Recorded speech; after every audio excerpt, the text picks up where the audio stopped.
Туркийн Хархира түргний улс Увс нуурын хотхорын говь нутгийг 69.6 км талбайг эзлэн оршдог. Увс аймгийн нийт 19 сумтай бөгөөд аймгийн төвийн Улаангум гинэ. Одоогоос 100 жилийн өмнө 1925 онд Чалман уулын аймаг гэж байгуулагдаж байсан 4 таан Түмэн Дэмэрлж ав гэсэн хүний удирдлагын доор үүсэж байжээ. Манай нутгийн үзэсгэлэн газрууд нэгдүгээрт нь Увс нуур. Увс нуур нь Монголын хамгийн том нуур бөгөөд ЮНЕСКО-гийн дэлхийн өвд бүртгэгдсэн байдаг тархан цацад газар. Давстай нуур бөгөөд олон төрлийн усны шувууд ирж нутгалдаг 400 төрлийн усны шувууд ирдэг. Тал, говь, цөл, уул, нуур зэрэг олон төрлийн экосистемийг багтаадаг. Увс нуур нь 3350 га талбайг эзлэн оршдог. Урт нь 84 км, өргөн нь 79 км, гүн нь 12-оос 30 метрийн хооронд хэлбэлцдэг. 200 сая жилийн настай нуур юм. Увс нуурын хойд зах Оросын холбооны улсыг дамнан оршдог. Хоёрдугаарт нь Хархира түргний улс. Хархира түргний улс нь Монгол алтаагаас салбарласан улсын нэг бөгөөд Увс нуурын хөндийн баруун өмнө талд оршдог. Мөнх цас дуулс нуруу мөсөн гол сүрлэг хүрхрээтэй. Хархира уулын далайн түвшнээс ээж 4037 м өндөр, түргэн уулын далайн түвшнээс ээж 3965 м өндөр. Хархира түргний улсны ховордсон улаан номонд бичигдсэн цоохор ирвэс оршин амьдардаг бөгөөд цоохор ирвэсийг нутгийн иргэд уулын эзэн гэдэг. Манай аймгийн түүхэнд урсгалт газар. Нэгдүгээрт нь Түрэг сумын түргний хүн чулуун хөшөө. Түрэг сумын нутагт байдаг эртний түргийн үеийн 6-аас 8 дугаар зууны хүн чулуун хөшөөд бүтэн хүний дүртэй цээжиндээ сав барьсан бүсэлсэн байдлаар түрсэлсэн байдаг. Хоёрдугаарт нь Хархира түргний хадны зураг. Хаданд сэлсэн мал, ан амьтан, ан гөрөөний зураг маш олон байдаг. Эртний хүмүүсийн амьдралын хэв маяг шүтлэгийн талаар мэдээлэл өгдөг. Дөрвөлжин буш болон буган хөшөөд. Увсын олон сумдын дундаас 100% наран булаг түргэн их сумдад илэрсэн. Манай эртний өмнөх 1000-аас 2000 жилд хамаарах бөгөөд хүрэл зэвсгийн үеийн соёлын чухал дурсгал. Дөрөвдүгээрт нь Чанаран сумын хүрэл зэвсгийн дурсгал. Наран булаг сумын нутагт оршдог. Эртний алдарбороо Монголын хүрэл зэвсгийн үеийн гол төвүүдийн нэг. Тавдугаарт нь Тисийн хүннүүгийн булш. Тис сумын нутагт хүннүүгийн үед манай эртний өмнөх 3 дугаар зуунаас манай эртний 1-р зуунтай холбогдох томоохон булш бунхан олон бий. Мал, зэвсэг, ваар, сав, эд үлгийн зүйлс олддог.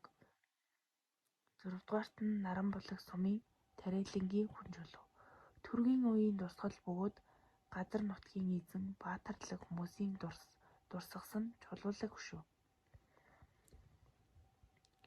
7-дугаарт нь Увс нуурын орчмын эртний буган хөшөө, булш, хадны зураг.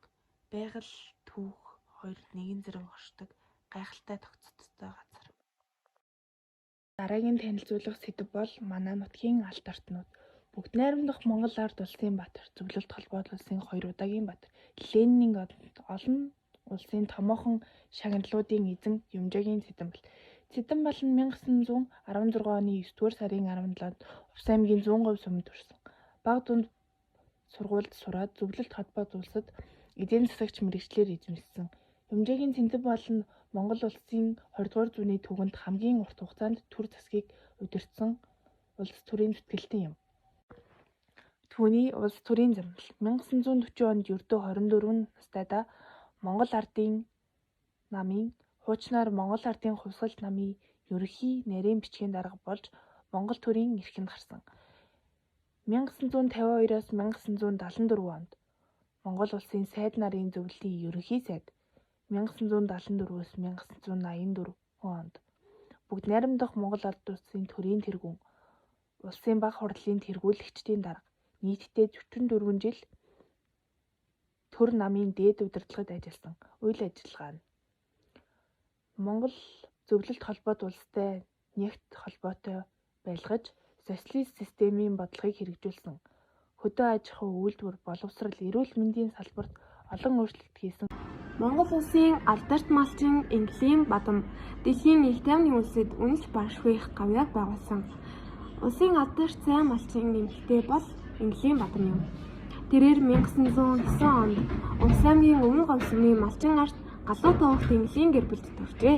1928 онд Нутаг улс нэгт Дугтан овгийн Баян дүүдэгийн хүн Мигмартай гэр бүл болсон. Тэдний мал сүргийн тоо 1941 онд 6245 толгойд хүрч байсан бөгөөд 1946 онд улсын хамгийн сайн малчин цолоор шагналжээ. Дэлхийн 2 дугаар дайны үед буюу 1941-ээс 1945 оны хооронд төр засгаас дэвшүүлсэн бүхнийг фронтод ялтын төлөө хөдөлгөөнийг манлайлан оролцож зөвлөлт холбоот улсын улаан аримд 10,000 төгрөг, 1600 бог мал, 10 автомор, 16 хатан тэмээ болон олон зуун нэхийн хурганы арьс зэргийг бэлгэлсэн. 96 шилдэг автомордоо фронтод худалдсан гэж түүхэн тэмдэглэгдэн үлджээ. Тэрэл цагаас фронт Бадам гэдэг нэрээр олонд хүндлэгдэж дэлхийн их тайвны түүхийг бичлсэн 100-ны шилдэг эмэгтэй хэмээн алдаршсан байна. Түүний алдар гавьяаг үнэлэн бүгд найрамдах Монгол ард улсын засгийн газрын хүндэт жуух бичиг, ардын хувьсгалын ой медаль, зөвлөх холбот улсаас Ленины мэндэлсний 100 жилийн ой медаль болон бусад шагналаар шагнасан байна. 2009 онд улсын алдарт сайн малчин Ингэлийн Бадмын мэндэлсний 100 насны ойг өргөн дэлгэр тэмдэглэж дурсгалын хөшөөг Увс аймгийн Наранбулаг сумын төвд тасгажээ. Хорлоогийн Баян мөнх нь 1944 оны 2 дугаар сарын 2-нд Увс аймгийн Хяргас суманд мэндэлжээ. Монголын үндэсний бүхий хамгийн дээд цалийг 10 удаа хүртсэн. 1972 оны зуны олимпийн наадамд 100 кг-ийн жинд мөнгөн медаль. 1973 оны чөлөөт бүхийн дэлхийн аварга шулгаруулах тэмцээнд алтан медаль. 1971 онд мөнгөн медалийг тус хүртжээ. Түүний бүхий амжилт сургууль хүмүүжүүлэх ажил нь олон улсын хэмжээнд хүлээн зөвшөөрөгдсөн бөгөөд Монгол Оросын холбооны улсын гавьяа тамирчин цалыг хүртсэн.